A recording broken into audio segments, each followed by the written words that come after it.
ನಮಸ್ಕಾರ. ರವಿ ಬೆಳಗೆರೆ ಅವರ ಹೇಳಿ ಹೋಗು ಕಾರಣ. ಹಿಮವಂತ್ ಬೆಳದಿಂಗಳ ಬೆಳಕಿನಲ್ಲಿ ಪ್ರಾರ್ಥನಾಳನ್ನು ಇನ್ನೂ ನೋಡುತ್ತಲೇ ಇದ್ದ. ಅವಳ ಮನಸ್ಸು ಟೆರೇಸಿನ ಮೇಲಿರಲಿಲ್ಲ. ಇಲ್ಲಿಗೆ 4ನೇ ಕಂತು ಮುಗಿದಿತ್ತು. 5ನೇ ಕಂತು ಆರಂಭ. ಅದ್ಯಾವುದನ್ನು ಹಿಮವಂತನಿಂದ ಮುಚ್ಚಿಟ್ಟಿರಲಿಲ್ಲ ಪ್ರಾರ್ಥನಾ. ಕೆಲವು ತೀರಾ ಅಂತರಂಗದ ವಿವರಣೆಗಳ ಹೊರತಾಗಿ ಚನ್ನರಾಯಪಟ್ಟಣದ ಹೊರವಲಯದ ಕತ್ತಲಲ್ಲಿ ಅವನೊಂದಿಗೆ ನಡೆಯುತ್ತಾ ಯಮನತ್ತಿಗೆಯ ಬಗ್ಗೆ ಹೇಳಲು ಶುರುವಿಟ್ಟವಳು ಇದ್ದಕ್ಕಿದ್ದಂತೆ ಭಾವುಕಳಾಗಿ ಎದೆಯೊಡೆದು ಹೋಗುವಂತೆ ಅತ್ತು ಬಿಟ್ಟಿದ್ದಳು. ಅಪ್ಪನನ್ನು ಜ್ಞಾಪಿಸಿಕೊಂಡು ಏನೇ ಮಾತಾಡಿದರೂ ಪ್ರಾರ್ಥನಾಳ ಹೃದಯ ಕಿತ್ತು ಬಾಯಿಗೆ ಬಂದಂತಾಗುತ್ತಿತ್ತು. ಮೊದಲ ಭೇಟಿಗಳಲ್ಲಿ ಪ್ರಾರ್ಥನಾ ಹಿಮವಂತನೆದುರು ಮಾತನಾಡಿದುದಕ್ಕಿಂತ ಅತ್ತದ್ದೇ ಜಾಸ್ತಿ. ಅವಳಿಗೆ ಧಾರಾಳವಾಗಿ ಅಳಲು ಅನುವು ಮಾಡಿಕೊಟ್ಟಿದ್ದ ಹಿಮವಂತ್. ಮನಸಾರೆ ಅತ್ತು ಬಿಟ್ಟರೆ ದುಃಖ ಮುಗಿದೇನೂ ಹೋಗುವುದಿಲ್ಲ. ಆದರೆ ಭಾವೋದ್ವೇಗ ಒಂದು ತಹಬದಿಗೆ ಬರುತ್ತದೆ. ಅತ್ತು ಬಿಡಲಿ ಪ್ರಾರ್ಥನಾ. ಚನ್ನರಾಯಪಟ್ಟಣದಾಚೆಗಿನ ಕತ್ತಲಲ್ಲಿ ಹಾಗೆ ಅವಳು ಬಿಕ್ಕಿ ಬಿಕ್ಕಿ ಅಳುತ್ತಿದ್ದರೆ ಹಿಮವಂತ್ ಅಪ್ಪಿತಪ್ಪಿ ಕೂಡ ಅವಳ ಕೈ ಹಿಡಿದು ಹೆಗಲು ತಬ್ಬಿ ಎದೆಗೆಳೆದುಕೊಂಡು ಸಮಾಧಾನ ಮಾಡುವ ಪ್ರಯತ್ನ ಮಾಡಲಿಲ್ಲ. ಅವನಿಗೆ ಗೊತ್ತು, ನೊಂದ ಹುಡುಗಿ ಬಲು ಬೇಗ ಪ್ರೀತಿಯನ್ನು ಒಪ್ಪಿಕೊಳ್ಳುತ್ತಾಳೆ. ಆದರೆ ಹಿಮವಂತನಿಗೆ ಇನ್ನೂ ಒಂದು ಸಂಗತಿ ಗೊತ್ತಿತ್ತು. ನೋವೊಂದೇ ಪ್ರೀತಿಯನ್ನು ಅನಿವಾರ್ಯವಾಗಿಸಬಾರದು. ನೋವಿನಲ್ಲಿ ಹುಟ್ಟಿದ ಪ್ರೀತಿ ಸುಖದ ಹಗಲು ಸುರಿಯುವ ಹೊತ್ತಿಗೆ ಮಂಕಾಗಿ ಹೋಗುತ್ತದೆ. ಅವಳಿಗೆ ಅದು ಅವಶ್ಯಕವೆನಿಸಿದರೆ ಪ್ರೀತಿ ಎಂಬುದು ಅವಳೆದೆಯಲ್ಲೇ ಮೊಳೆತು ಹೆಮ್ಮರವಾಗಿ ಇನ್ನೂ ಹಿಮವಂತನಿಗೆ ಹೇಳದೇ ಇರಲು ಸಾಧ್ಯವೇ ಇಲ್ಲ ಅನ್ನುವಂತಹ ಪರಿಸ್ಥಿತಿ ಒದಗಿ ಬಂದರೆ ಆವತ್ತು ಹೇಳಲಿ ಪ್ರಾರ್ಥನಾ. ಹಾಗಂತ ಚನ್ನರಾಯಪಟ್ಟಣದಿಂದ ಹೊರಟ ದಿನವೇ ನಿರ್ಧರಿಸಿದ್ದ ಹಿಮವಂತ. ಆದರೆ ಶಿವಮೂರ್ತಿ ಸರ್ಕಲಿನಲ್ಲಿ ಹಾದಿಗೆ ಅಡ್ಡ ನಿಂತು ಪೊಲೀಸು ಜಮೇದಾರನ ಎದುರಿಗೆ ನಾವು ಜೀವನ ಪರ್ಯಂತ ಜೊತೆಯಲ್ಲಿ ನಡೆಯುವ ನಿರ್ಧಾರ ಮಾಡಿದ್ದೀವಿ. ನಮ್ಮ ಪ್ರೀತಿಗೊಂದು ಶಕ್ತಿ ಇದೆ ಅಂದು ಬಿಟ್ಟಿದ್ದ. ಅದಕ್ಕೆ ಏನರ್ಥವಿತ್ತು? ಚನ್ನರಾಯಪಟ್ಟಣದಿಂದ ಅವಳ ಮನೆಯ ಅಂಗಳದಿಂದ ಪ್ರಾರ್ಥನಾಳನ್ನು ಹೊರಡಿಸಿಕೊಂಡು ಶಿವಮೊಗ್ಗೆಯ ಕಡೆಗೆ ನಡೆಯುವ ಹೊತ್ತಿಗಾಗಲೇ ಅವಳನ್ನು ತಾನು ಪ್ರೀತಿಸತೊಡಗಿದ್ದನ. ಹಾಗಾದರೆ ದಾರಿಯುದ್ದಕ್ಕೂ ಆಡದ ಆ ಮಾತುಗಳನ್ನು ಗುರುತು ಪರಿಚಯ ಕೂಡ ಇಲ್ಲದ ಜಮೇದಾರನ ಮುಂದೆ ಯಾಕಾಗಿ ಆಡಿದ್ದ? ಆ ರಾತ್ರಿಯ ಮಟ್ಟಿಗೆ ಪೊಲೀಸನ ಕೈಯಿಂದ ಪಾರಾಗುವುದಕ್ಕೆ ಒಂದು ಡಿಫೆನ್ಸಿನಂತೆ ಅದನ್ನು ಬಳಸಿದ್ದನ. ಪ್ರೀತಿ ಎಂಬುದೊಂದು ಡಿಫೆನ್ಸಾ? ಅದು ಅಫೆನ್ಸ್ ಅಂತೂ ಅಲ್ಲ ಹಿಮವಂತ್. ನಿನ್ನ ಪರಿಚಯವಾದ ದಿನದಿಂದ ಇವತ್ತಿನ ಈ ಕ್ಷಣದ ತನಕ ಇಷ್ಟು ವರ್ಷಗಳಾದರೂ ನಾನ್ಯಾಕೆ ನಿನ್ನಂಥವನೊಬ್ಬನನ್ನು ಪ್ರೀತಿಸಲಿಲ್ಲ ಅಂತ ಆಲೋಚನೆ ಮಾಡುತ್ತಲೇ ಇದ್ದೀನಿ. ಮೊದಲೇ ನಿನ್ನಂಥ ಗೆಳೆಯನ ಸಹಚರ್ಯ ಸಿಕ್ಕು ಬಿಟ್ಟಿದ್ದರೆ ಯಮನತ್ತಿಗೆಯ ಹೆರಿಗೆಯಾಗುವ ತನಕ ಆ ನರಕದಂಥ ಮನೆಯಲ್ಲಿ ನಾನು ಕಳೆದ ದಿನಗಳು ಇನ್ನಷ್ಟು ಸಹನೀಯವಾಗಿರ್ತಿದ್ವೋ ಏನೋ. ನಿನ್ನನ್ನು ನೋಡಿದ ತಕ್ಷಣ ಇದ್ಯಾರೋ ಹೊಸಬರನ್ನು ನೋಡ್ತಿದ್ದೀನಿ ಅಂತ ನನಗೆ ಅನ್ನಿಸಲೇ ಇಲ್ಲ. ಯಾವತ್ತೋ ಹೀಗೆ ಒಂದೇ ಮನೆಯಲ್ಲಿ ಒಂದೇ ಟೆರೆಸಿನ ಮೇಲೆ ಒಂದೇ ಕೊನೆಯಲ್ಲಿ ಅರ್ಧರ್ಧ ಚಾಪೆ ಹಂಚಿಕೊಂಡು ಹೀಗೆ ಮಾತಾಡ್ತಾ ಆಡ್ತಾ ಇದ್ದೋರು ಮಧ್ಯೆ ಎಲ್ಲಿಗೋ ಎದ್ದು ಹೋಗಿದ್ದವೇನೋ. ಈಗ ಮತ್ತೆ ನೀನು ಚನ್ನರಾಯಪಟ್ಟಣದಲ್ಲಿ ಅಚಾನಕ್ಕಾಗಿ ಸಿಕ್ಕು ಬಿಟ್ಟಿದ್ದೀಯೇನೋ ಅನ್ನಿಸಿಬಿಟ್ಟಿತ್ತು. ಮನೆ ಬಿಟ್ಟು ಬಂದು ಬಿಡು ಪ್ರಾರ್ಥನಾ, ನಿನ್ನನ್ನು ಡಾಕ್ಟರಳನ್ನಾಗಿ ಮಾಡ್ತೀನಿ ಅಂತ ನೀನು ಕರೆದ ದಿನವೇ ಆ ಮನೆಯ ಋಣವನ್ನು ಶಾಶ್ವತವಾಗಿ ಹರಿದುಕೊಂಡು ಈಚೆಗೆ ಬರೋ ನಿರ್ಧಾರ ಮಾಡಿಬಿಟ್ಟೆ. ಅರಸೀಕೆರೆ ಆಚೆಗೆ ಏನಿದೆ ಅನ್ನೋದನ್ನು ಕೂಡ ನೋಡಿರದಿದ್ದ ಹುಡುಗಿಯೊಬ್ಬಳು ಇರೋದಕ್ಕೊಂದು ರೂಮು ಬಿಟ್ಟರೆ ಬೇರೇನೂ ಇಲ್ಲದಿರೋ ಹಿಮವಂತನ್ನೋ ಹುಡುಗನ ಜೊತೆಗೆ ಬಂದು ಬಿಡ್ತಾಳೆ ಅಂದರೆ ಅದು ಪ್ರೀತಿನಾ, ನಂಬಿಕೆನಾ? ನೀನೇ ಹೇಳು ಹಿಮವಂತ್. ತಟಕ್ಕನೆ ಮಾತೆಗಿಳಿದಳು ಪ್ರಾರ್ಥನಾ. ಎರಡೂ ಇರಬಹುದು ಅಥವಾ ಎರಡೂ ಅಲ್ಲದಿರಲೂಬಹುದು. ಮನೆ ಬಿಟ್ಟು ಹೊರಡೋ ಹುಡುಗಿಗೆ ಪ್ರೀತಿ ಇರಲೇಬೇಕು ಅಂತಿಲ್ಲ, ನಂಬಿಕೆ ಇದ್ದರೆ ಸಾಕು. ಬಿಟ್ಟು ಹೊರಡುವಷ್ಟು ಭಯಾನಕವಾಗಿರದೆ ಹೋಗಿದ್ದಿದ್ದರೆ ಆವಾಗಲೂ ನೀನು ಹೀಗೆ ನನ್ನನ್ನು ನಂಬಿಕೊಂಡು ಬರೀ ಕೈಯಲ್ಲಿ ನನ್ನ ಜೊತೆಗೆ ಬಂದು ಬಿಡ್ತಿದ್ದೀಯಾ ಪ್ರಾರ್ಥನಾ? ಯೋಚನೆ ಮಾಡಿ ಹೇಳು. ಆ ಮನೆ ನಿನ್ನನ್ನು ಆಚೆಗೆ ನೂಗ್ತಾ ಇತ್ತು. ಅಂಗಳದಲ್ಲಿ ನಾನು ನಿಂತು ಕರೀತಾ ಇದ್ದೆ. ಪ್ರೀತಿಗಿಂತ ಹೆಚ್ಚು ನಂಬಿಕೆ ನಿನ್ನನ್ನು ಹೊರಡೋ ಹಾಗೆ ಮಾಡ್ತು. ನಂಬಿಕೆಗಿಂತ ಹೆಚ್ಚಾಗಿ ಅನಿವಾರ್ಯತೆ. ಆ ಮನೆಯಿಂದ ಹೊರಬೀಳೋ ನಿನ್ನ ಅನಿವಾರ್ಯತೆಯನ್ನು ಪ್ರೀತಿಯಾಗಿ ಪರಿವರ್ತಿಸಿಕೊಳ್ಳೋದಕ್ಕೆ ನಾನು ತಯಾರಿಲ್ಲ ಪ್ರಾರ್ಥನಾ. ಕಣ್ಣೊಳಗೆ ಬೆಳದಿಂಗಳಿಳಿಸಿಕೊಳ್ಳುತ್ತಾ ಹಿಮವಂತ್ ಮಾತಾಡುತ್ತಿದ್ದ. ಆದರೆ ಮನೆಯಿಂದ ಹೊರಬಿದ್ದ ಹುಡುಗಿನ ಇಲ್ಲಿ ತನಕ ಕರ್ಕೊಂಡು ಬಂದು ನಿನ್ನನ್ನು ಡಾಕ್ಟ್ರು ಮಾಡ್ತೀನಿ ಅಂತ ಓಡಾಡ್ತಿದ್ದೀಯಲ್ಲ, ನಿನಗೆ ಯಾವ ಅವಶ್ಯಕತೆ ಇತ್ತು ಹಿಮವಂತ್? ಕಡೇ ಪಕ್ಷ ನಿನಗೆ ನನ್ನ ಮೇಲಿರೋದಾದರೂ ಪ್ರೀತಿ ಅಂತ ಒಪ್ಕೋತೀಯಾ? ಪ್ರಾರ್ಥನಾಳ ದನಿಯಲ್ಲಿ ವಿನಂತಿ ಇತ್ತು. ಅವಳ ವಾದದಲ್ಲಿ ಸತ್ಯವೂ ಇತ್ತು. ಕಣ್ಣುಗಳಲ್ಲಿ ಅದೇ ಅಮಾಯಕತೆ. ಈ ಕ್ಷಣದಲ್ಲಿ ಅವಳೆಡೆಗೆ ಕೈ ಚಾಚಿದರೂ ಸಾಕು, ಪ್ರಾರ್ಥನಾ ತನ್ನವಳಾಗಿ ಬಿಡುತ್ತಾಳೆ. ಅದನ್ನು ಭಗವಂತ ಕೂಡ ತಡೆಯಲಾರ. ಒಂದೇ ಕೋಣೆಯಲ್ಲಿ ಅರ್ಧರ್ಧ ಚಾಪೆ ಹಂಚಿಕೊಂಡು ಮಲಗುವ ಗಂಡು ಹೆಣ್ಣುಗಳ ಮಧ್ಯೆ ಕಟ್ಟು ಸಡಿಲಗೊಳ್ಳುವುದು ಎಷ್ಟು ಹೊತ್ತಿನ ಮಾತು? ಯಾವತ್ತಿದ್ದರೂ ಆ ಹುಡುಗಿ ನನ್ನವಳೆ. ಹಾಗಂದುಕೊಂಡು ಇವತ್ತಿನಿಂದಲೇ ಪ್ರಾರ್ಥನಾಳೆಡೆಗೆ ಕೈ ಚಾಚಿದರೆ ಅದು ಪ್ರೀತಿಯ, ನಂಬಿಕೆಯ, ಮೋಹವ? ಇವೆಲ್ಲವುಗಳ ನೆಪದಲ್ಲಿ ತನಗೆ ತಾನೇ ಮಾಡಿಕೊಂಡ ಮೋಸವ?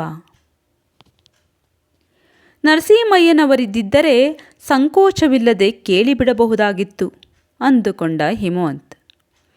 ಎಷ್ಟು ಹೊತ್ತಾದರೂ ಅವಳ ಪ್ರಶ್ನೆಗೆ ಉತ್ತರ ಕೊಡದೆ ನಕ್ಷತ್ರ ತುಂಬಿದ ಆಗಸವನ್ನು ನೋಡುತ್ತಾ ಕುಳಿತು ಬಿಟ್ಟಿದ್ದವನನ್ನು ಮತ್ತೆ ಮತ್ತೆ ಅದನ್ನೇ ಕೇಳಿ ಪೀಡಿಸುವುದು ಬೇಡವೆನ್ನಿಸಿ ಪ್ರಾರ್ಥನಾ ಕೂಡ ಸುಮ್ಮನಾದಳು.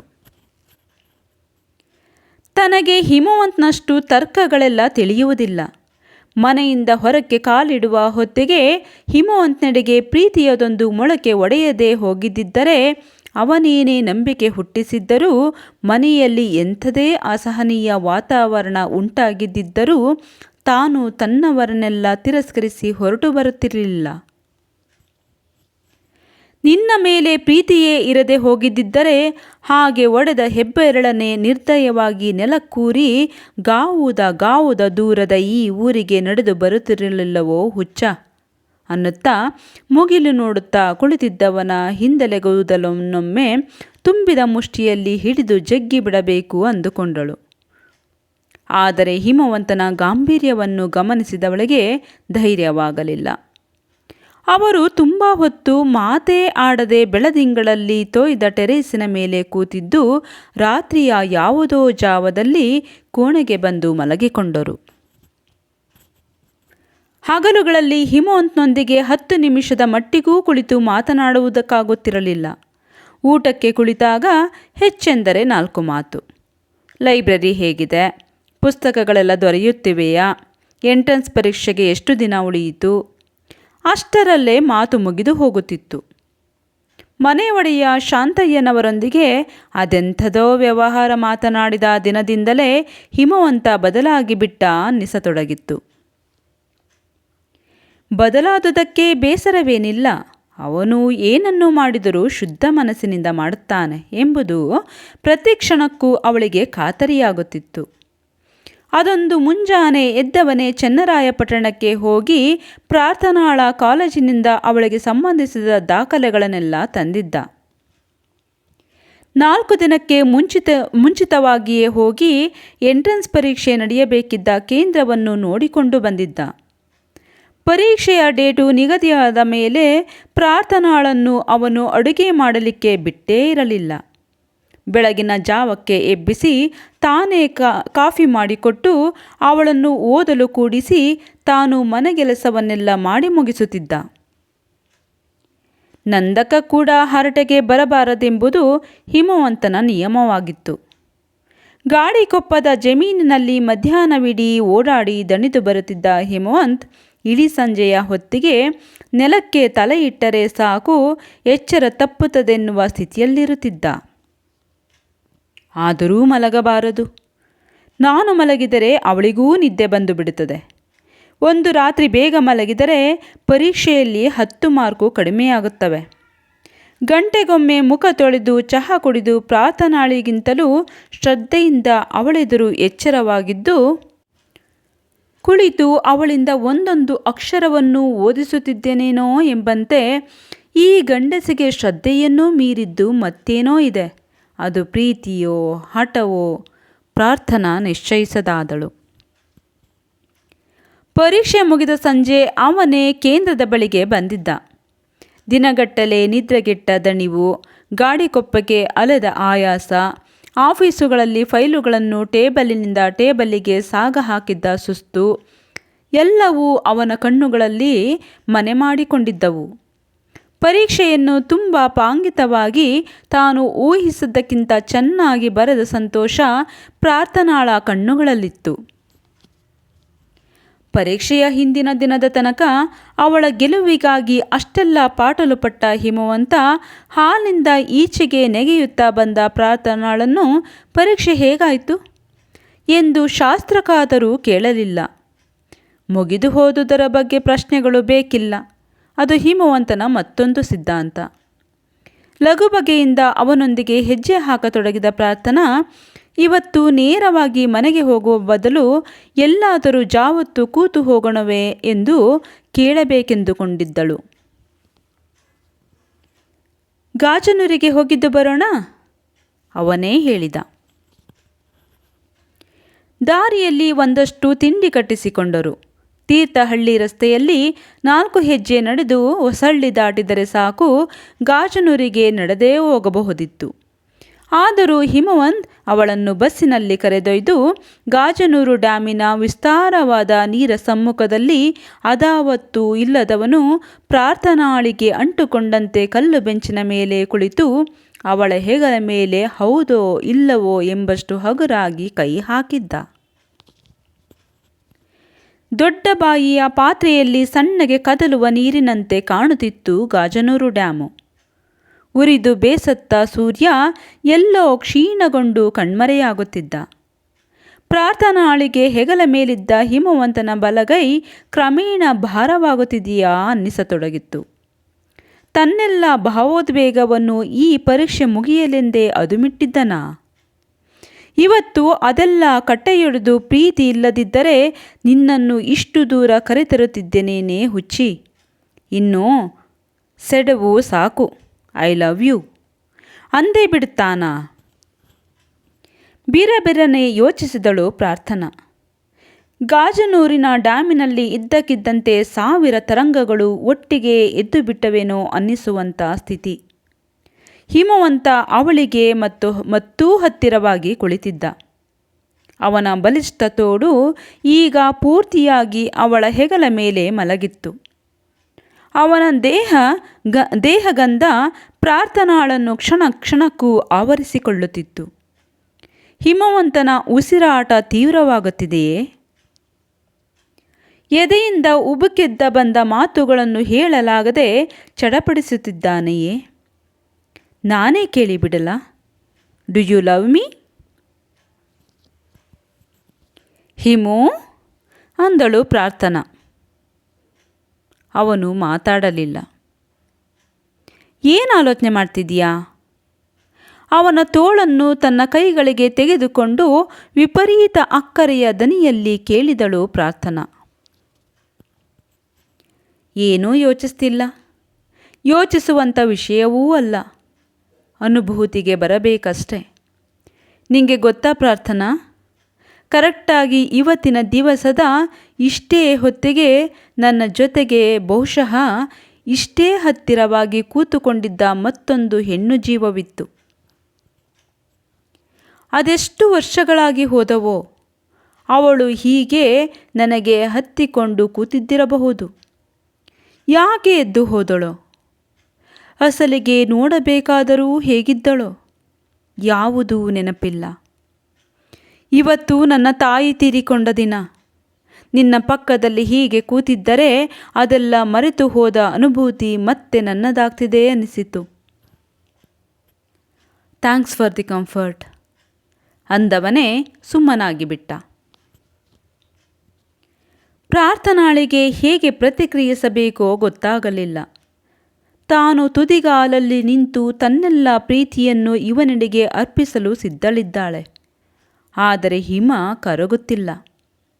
ಅವನ ಅನುಭೂತಿಗೆ ಬರುತ್ತಿರುವುದು ಕೇವಲ ತನ್ನ ಸಾಮೀಪ್ಯವು ಒದಗಿಸುತ್ತಿರುವ ಕಂಫರ್ಟ್ ಅಷ್ಟೇನಾ? ಇವತ್ತು ಅಮ್ಮನ ನೆನಪಿಗೆಂತ ಗಾಡಿಕೊಪ್ಪದ ಬಯಲಲ್ಲಿ ಒಂದು ಪಾರಿಜಾತದ ಸಸಿ ನೆಟ್ಟು ಬಂದೆ, ಅಸ್ಪಷ್ಟವಾಗಿ ಹೇಳಿದ ಹಿಮವಂತ್. ಎಲ್ಲಿ? ಗಾಡಿಕೊಪ್ಪದ ಹೆಸರೇ ಅವಳಿಗೆ ಅಪರಿಚಿತವೆನಿಸಿತ್ತು. ಏನಿಲ್ಲ ಅಂದವನೇ ಹಿಮವಂತ್ ಮಾತು ಮುಗಿಸಿಬಿಟ್ಟ.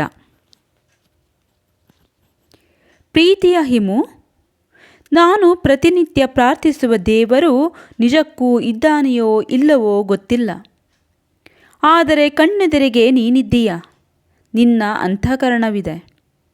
ತುಂಬ ವಿವರವಾಗಿ ಬರೆಯಬೇಕಾದುದೇನೂ ಇಲ್ಲ. ನಿನ್ನನ್ನು ದೇವರಿಗಿಂತ ಮಿಗಿಲಾಗಿ ಪ್ರೀತಿಸುತ್ತೇನೆ. ಕಡೆಯ ಪಕ್ಷ ನನ್ನನ್ನು ಮನುಷ್ಯರನ್ನು ಪ್ರೀತಿಸಿದಷ್ಟಾದರೂ ನೀನು ಪ್ರೀತಿಸಬಹುದೆಂಬ ನಂಬಿಕೆಯಿಂದ. ಅದನ್ನೇ ನನ್ನ ಬದುಕಿನ ಕಡೆತನಕ ನಿರೀಕ್ಷಿಸುತ್ತೇನೆ. ಪ್ರಾರ್ಥನಾ. ಎಚ್ಚರಾಗುವ ಹೊತ್ತಿಗೆ ಅವನ ತಲೆದಿಂಬಿನ ಪಕ್ಕದಲ್ಲಿ ಹೀಗೆ ಬರೆದಂತಹ ಪುಟ್ಟದೊಂದು ಚೀಟಿ ಇತ್ತು. ಚಾಪೆಯ ಇನ್ನೊಂದು ಮಗ್ಗಲಲ್ಲಿ ಅವಳಿರಲಿಲ್ಲ. ಹೊರಗೆ ತೋಟದ ನಡುವೆ ಜಾಜಿ ಹೂ ಕುಯ್ಯುತ್ತಿದ್ದ ಪ್ರಾರ್ಥನಾ ಸಣ್ಣಗೆ ಹಾಡಿಕೊಳ್ಳುತ್ತಿರುವುದು ಕೇಳಿಸಿತು. ಥಟ್ಟನೆ ಎದ್ದು ಕಿಟಕಿಯೊಳಗಿನಿಂದ ಅವಳನ್ನು ನೋಡಬೇಕೆಂದುಕೊಂಡನಾದರೂ ಕಿಟಕಿಯ ಸನಿಹಕ್ಕೆ ಎದ್ದು ಹೋಗುವುದರೊಳಗಾಗಿ ಆ ಪುಟ್ಟ ಪತ್ರವನ್ನು ಹಿಮವಂತ್ 5ನೆಯ ಸಲ ಓದಿಕೊಂಡಿದ್ದ. ಎಷ್ಟು ಚೆನ್ನಾಗಿ ಕಾಣುತ್ತಿದ್ದಳು ಪ್ರಾರ್ಥನಾ. ಬೆಳಗಿನ ಜಾವಕ್ಕೆ ಎದ್ದು ಹಿಮವಂತನಿಗೆ ಎಚ್ಚರವಾಗುವ ಮೊದಲೇ ಮೂಲೆಯ ಪುಟ್ಟ ಬಚ್ಚಲಿನಲ್ಲಿ ಸ್ನಾನ ಮಾಡಿಸಿ ಮುಗಿಸಿಕೊಂಡಿದ್ದಳು. ತನ್ನ ನೀಳವಾದ ತಲೆಗೂದಲು ಸುಲಭಕ್ಕೆ ಆರುವುದಿಲ್ಲವೆಂದು ಅವಳಿಗೆ ಗೊತ್ತು. ಮೊದಲೇ ಮಡತೆ ಬಿದ್ದ ಸರ್ಪಗಳಂತಹ ಗುಂಗುರು ಕೂದಲು. ಸಿಕ್ಕು ಬಿದ್ದು ಬಿಟ್ಟರೆ ದೊಡ್ಡ ಫಜೀತಿ. ತಲೆಗೆ ಸ್ನಾನ ಮಾಡಿದವಳು ತೆಳ್ಳಗಿನ ಟವಲೊಂದನ್ನು ತಲೆಗೂ ಮುಡಿ ಹಾಕಿದ ಕೂದಲಿಗೂ ಹೊದಿಸಿ ಬಿರ್ರನ್ನೇ ಕಟ್ಟಿಕೊಂಡಿದ್ದಳು. ಅದೇ ಕಡುಗೊಪ್ಪು ನೈಟಿ. ಜಾಜಿ ಕೊಯ್ಯುತ್ತಿರುವ ಬೆರಳು ಬಂಗಾರದಲ್ಲಿ ಮಾಡಿದೆ ಎನಿಸುತ್ತಿತ್ತು. ಅವಳು ನಿಂತಿರುವುದು ಶಾಂತಪ್ಪನವರ ಮನೆಯ ಕೈದೋಟವಾಗಿರದೆ ಹೋಗಿದ್ದರೆ ತೋಟದಲ್ಲಿ ನಿಂತವರು ಬೀದಿಯಲ್ಲಿ ಓಡಾಡುವವರಿಗೆ ನಿಚ್ಚಳವಾಗಿ ಕಾಣಿಸುತ್ತಾರೆ ಎಂಬುದೊಂದು ಎಚ್ಚರಿಕೆ ತನ್ನನ್ನು ತಡೆಯದೆ ಹೋಗಿದ್ದರೆ ಅನಾಮತ್ತಾಗಿ ಕೋಣೆಯಿಂದ ಹೊರಬಿದ್ದು ಅವಳನ್ನು ಜಾಜಿಯ ಸಮೇತ ತಬ್ಬಿಕೊಂಡು ಪ್ರಾರ್ಥನಾ ಐ ಲವ್ ಯು ಅಂತ ನೆಲಮುಗಿಲುಗಳೆಲ್ಲ ಒಂದಾಗಿ ಬಿಡುವಂಥ ಉನ್ಮಾದಿತ ದನಿಯಲ್ಲಿ ಕೂಗಿಬಿಡಬಹುದಾಗಿತ್ತು ಅಂದುಕೊಂಡ ಹಿಮವಂತ್. ಕಿಟಕಿಯಲ್ಲಿ ನಿಂತವನಿಗೆ ಪ್ರಾರ್ಥನಾ ಹಾಡುತ್ತಿದ್ದದ್ದು ಸ್ಪಷ್ಟವಾಗಿಯೇ ಕೇಳಿಸುತ್ತಿತ್ತು. ಪಾಗಲ್ ಮನವ ಸೋಚ್ ಮೇ ಡೂಬಾ ಏಕ್ ಅನೋಖಾ ಪ್ಯಾರಲಿಯೇ. ಎಷ್ಟು ಚೆನ್ನಾಗಿ ಹಾಡ್ತಾಳೆ ಪ್ರಾರ್ಥನಾ. ಮೊದಲು ಅವಳ MBBS ಮುಗಿಯಲಿ. ಓದಿ ದಣಿಯುವ ಹುಡುಗಿಗೆ ಸಂಗೀತ ಕಲಿಯುವುದೊಂದು ಹೊರೆಯಾಗದಿರಲಿ. ಏನೇ ಬುದ್ಧಿವಂತಳೆಂದುಕೊಂಡರೂ ಡಾಕ್ಟರಿಕೆಯ ಕೋರ್ಸ್ ಎಂದರೆ ಸುಮ್ಮನೆ ಅಲ್ಲ. ಓದಿಯೇ ಹೈರಾಣಾಗುತ್ತಾಳೆ. ಅವಳು ಪೂರ್ತಿಯಾಗಿ ಓದು ಮುಗಿಸಿ ಹಿಂತಿರುಗಲಿ. ಶಿವಮೊಗ್ಗದಲ್ಲಿ, ಅಲ್ಲದಿದ್ದರೆ ಬೆಂಗಳೂರು, ಮೈಸೂರು, ಎಲ್ಲಾದರೂ ಸರಿಯೇ. ಹಾಸನದಲ್ಲೂ ಇದ್ದಾರೆ ಸಂಗೀತ ಕಲಿಸುವವರು. ತಾನೇ ಕರೆದೊಯ್ದು ಅವಳಿಗೆ ಸಂಗೀತ ಕಲಿಸುವ ಏರ್ಪಾಟು ಮಾಡಬೇಕು. ಹಿಮವಂತನ ಹೆಂಡತಿ ಡಾಕ್ಟರ್ ಪ್ರಾರ್ಥನಾ ಅದ್ಭುತವಾಗಿ ಹಾಡ್ತಾರಂತೆ ಅಂತ ಶಿವಮೊಗ್ಗದ ಜನ ಮಾತಾಡಿಕೊಳ್ಳಬೇಕು. ಅದೆಲ್ಲ ಬೇಡ. ಪ್ರಾರ್ಥನಾ ಈ ಜಗತ್ತಿಗೆ ಡಾಕ್ಟರ್ ಆಗಲಿ, ಎಲ್ಲರ ಸೌಖ್ಯಕ್ಕಾಗಿ ದುಡಿಯಲಿ. ಆದರೆ ಅವಳ ಜಾಜಿ ಮತ್ತು ಪ್ರಾರ್ಥನಾಳ ಹಾಡು ತನಗೆ ಮಾತ್ರ ಮೀಸಲಾಗಿರಲಿ. ಕಿಟಕಿಯಲ್ಲಿ ನಿಂತು ಪ್ರಾರ್ಥನಾಳನ್ನು ನೋಡುತ್ತಾ ಅದೆಲ್ಲಿ ಕಳೆದು ಹೋದೆ ತಾನು ಅಂದುಕೊಂಡು ಹಿಂದಕ್ಕೆ ತಿರುಗುವಷ್ಟರಲ್ಲಿ ಬಟ್ಟಲ ತುಂಬ ಜಾಜಿ ಹೂ ತುಂಬಿಕೊಂಡು ಕೋಣೆಯೊಳಕ್ಕೆ ಬಂದಳು ಪ್ರಾರ್ಥನಾ. ಅವಳ ತುಟಿಯಲ್ಲಿ ಚಿಕ್ಕದೊಂದು ವಿನಾಕಾರಣದ ನಗೆ ಇತ್ತು. ತಾನು ಬರೆದಿಟ್ಟ ಪತ್ರ ದಿಂಬಿನ ಮೇಲಿರಲಿಲ್ಲ. ಹಿಮವಂತ್ ಅದನ್ನು ಓದಿಕೊಂಡಿದ್ದಾನೆ ಎಂಬುದಕ್ಕೆ ಬೇರೆ ಪುರಾವೆ ಬೇಕಿಲ್ಲ. ಅರ್ಧ ಕ್ಷಣದ ಮಟ್ಟಿಗೆ ಅವನ ಮುಖವನ್ನೇ ನೋಡಿ ಪಕ್ಕನೆ ಕಣ್ಣು ತಪ್ಪಿಸಿದಳು. ಹಿಮವಂತ್ ಮುಖದಲ್ಲಿ ನಿರಾಕರಣದ ಭಾವವಂತೂ ಇಲ್ಲ. ತನ್ನ ಪತ್ರಕ್ಕೆ, ಪ್ರಶ್ನೆಗೆ, ತನ್ನ ಪ್ರಾರ್ಥನೆಗೆ ಉತ್ತರ ಕೊಡಲು ಹಿಮವಂತನಿಗೆ ಸಮಯ ಬೇಕೇನೋ? ಪತ್ರ ಕೊಟ್ಟ ಮರುಕ್ಷಣವೇ ಅದಕ್ಕೆ ಉತ್ತರವೇನು ಎಂಬಂತೆ ಎದುರಿಗೆ ನಿಲ್ಲುವುದು ಸರಿಯಲ್ಲ ಅನ್ನಿಸಿತವಳಿಗೆ. ಹಿಮು, ನೀನು ಸ್ನಾನ ಮಾಡಿ ಮುಗಿಸು. ನಾನು ನಂದಕನ ಮನೇಲಿ ಕೂತು ಮಲ್ಲಿಗೆ ಹೂ ಕಟ್ಟಿ ಅವರಿಗರ್ಧ ಕೊಟ್ಟು ಬರ್ತೀನಿ. ಆಮೇಲೆ ಇಬ್ಬರು ತಿಂಡಿ ತಿನ್ನೋಣ. ನಿಂಗೂ ಹೊರಗಡೆ ಹೋಗೋಕ್ಕೆ ಹೊತ್ತಾಗುತ್ತೇನೋ ಅಂದಳು ಪ್ರಾರ್ಥನಾ. ಹೂವು ಕಟ್ಟೋಕೆ ನಿಮಗೆ ಪ್ರೈವೇಸಿ ಬೇಕು ಅನ್ನಿಸಿದ್ದರೆ ನಂದಕನ ಮನೆಗೆ ಹೋಗು. ಆದರೆ ನನ್ನ ಸ್ನಾನಕ್ಕೆ ಪ್ರೈವೇಸಿ ಏನೂ ಬೇಕಾಗಿಲ್ಲ. ನೀನು ಇಲ್ಲೇ ಕೂತು ಹೂ ಕಟ್ಟಿದರೆ ನನಗೂ ಸಂತೋಷವಾಗುತ್ತೆ ಅಂದವನೇ ಅವಳ ಪ್ರತಿಕ್ರಿಯೆಗೆ ಕಾಯದೆ ನಿತ್ಯ ಕರ್ಮಗಳಿಗೆಂದು ಹಿಮವಂತ್ ಕೋಣೆಯಿಂದ ಹೊರಬಿದ್ದ. ಪ್ರಾರ್ಥನಾಳ ತುಟಿಯಂಚಿನ ವಿನಾಕಾರಣದ ನಗೆ ನಿಮಿಷ ನಿಮಿಷಕ್ಕೂ ದೊಡ್ಡದಾಗಿ ಅರಳುತ್ತಾ ಹೋಯಿತು. ಚಿಕ್ಕದೊಂದು ಟವೆಲು ಸುತ್ತಿಕೊಂಡು ಅದೇ ಪುಟ್ಟ ಕೋಣೆಯ ಬಚ್ಚಲಿನಲ್ಲಿ ಪದ್ಮಾಸನ ಹಾಕಿ ಕುಳಿತು ಮೊದಲ ತಂಬಿಗೆ ತಣ್ಣೀರನ್ನು ತಲೆಗೆ ಸುರಿದುಕೊಂಡ ಹಿಮವಂತ್ ಸಣ್ಣಗೆ ಒಮ್ಮೆ ನಡುಗಿದ. ಬೆನ್ನ ಇಳಿಜಾರಿನ ಮೇಲೆ ನೀರ ಮುತ್ತು ಪಟಪಟನೆ ಜಾರಿದವು. ಹೂ ಕಟ್ಟುತ್ತಿದ್ದ ಬೆರಳು ಸ್ತಬ್ಧವಾದವು. ವಿನಾಕಾರಣದ ನಗೆ ಕಣ್ಮರೆಯಾಯಿತು. ಪ್ರಾರ್ಥನಾಳ ಕಣ್ಣು ಅವನ ವಿಶಾಲ ಹರವಿನ ಬೆನ್ನ ಮೇಲೆ ನೆಟ್ಟು ಹೋಗಿದ್ದವು. ಎಂಥ ದಿವಿನಾದ ಮೈಕಟ್ಟು! ನೆಲದಿಂದ ಉದ್ಭವವಾದ ಬಲಿಷ್ಠ ಬಂಡೆಯಂತಿದ್ದಾನೆ. ಬಿಗಿ ಇಲ್ಲದ ದೊಗಳೆ ಅಂಗಿ ಧರಿಸುವ ಹಿಮವಂತ ಹೀಗೆ ಬೆತ್ತಲೆಯಾದಾಗ ಇಷ್ಟೊಂದು ಬಲಿಷ್ಠನಾಗಿ ಕಾಣಬಹುದು ಎಂಬ ಅಂದಾಜೇ ಇರಲಿಲ್ಲ. ಚಿಕ್ಕಂದಿನಿಂದಲೂ ಬಿಳಿ ಸಾಲೆಯ ಕೆರೆಯಲ್ಲಿ ಈಜಿ ಬೆಳೆದವನಂತೆ. ಭುಜಗಳಲ್ಲಿ ಕಂಡರಗಳು ಕಲ್ಲಿನಂತೆ ಬಿಗಿದುಕೊಂಡಿವೆ. ಎದೆಯ ಮೇಲಿನ ಪೊದೆಗೂದಲು ಎಷ್ಟೇ ಮುಚ್ಚಿಟ್ಟರೂ ಅವನ ಪುರುಷ ಬಲ ಆ ಎದೆಯ ಮೇಲೆ ನಿಚ್ಚಳವಾಗಿ ಕಾಣುತ್ತದೆ. ಬಲಭಾಗದಲ್ಲಿ ಎದೆಯ ಇಳಿಜಾರು ಆರಂಭವಾಗುವ ಜಾಗಕ್ಕೆ ಸರಿಯಾಗಿ ಕಿರುಬೆರಳ ತುದಿ ಗಾತ್ರದ ದಟ್ಟ ಮಚ್ಚೆಯೊಂದಿದೆ ಹಿಮವಂತನಿಗೆ. ಚಕ್ಕನೆ ಎದ್ದು ಹೋಗಿ ಒಂದು ಸಲ ಆ ಮಚ್ಚೆಯನ್ನು ಮುದ್ದಾಡಿಬಿಡಬೇಕೆನ್ನಿಸಿತು. ಕುಳಿತಲ್ಲೇ ಸರಿದಾಡಿದಳು ಪ್ರಾರ್ಥನಾ. ಆವೇಶಕ್ಕೆ ಕರಗುವ ವ್ಯಕ್ತಿತ್ವವೇ ಅಲ್ಲ ಹಿಮವಂತನದು. ಅವನು ಹೆಸರಿಗೆ ಹಿಮವಂತ ಅಷ್ಟೇ. ಸಂಯಮದ ವಿಷಯದಲ್ಲಿ ಕಲ್ಲು ಬಂಡೆ. ಅವನ ಜಾಗದಲ್ಲಿ ಮತ್ತೊಬ್ಬ ಗಂಡಸಿದ್ದಿದ್ದರೆ ಇಷ್ಟು ಹೊತ್ತಿಗೆ ಆ ಹರವಾದ ಎದೆಯ ಮೇಲೆ ತಾನು ಮುಖಬಿಕ್ಕಿ ಮಲಗಿ ಕಾಲವೇ ಆಗಿರುತ್ತಿತ್ತು. ಒಂದೇ ಒಂದು ಸಲ ಎದ್ದು ಹೋಗಿ ಹಿಮವಂತನ ಬೆನ್ನು ಉಜ್ಜೋಣವೆಂದುಕೊಂಡಳು. ಧೈರ್ಯವಾಗಲಿಲ್ಲ. ಅವಳು ಜಾಜಿಯ ಕೊನೆಯ ಬಿಡಿ ಹೂವನ್ನು ಮಾಲೆಗೆ ಸುತ್ತಿ ದಾರದ ಎಳೆಯನ್ನು ಹಲ್ಲಿನಲ್ಲಿ ಫಟ್ಟನೆ ತುಂಡರಿಸುವ ಹೊತ್ತಿಗೆ ಹಿಮವಂತನ ಸ್ನಾನ ಮುಗಿದೇ ಹೋಗಿತ್ತು.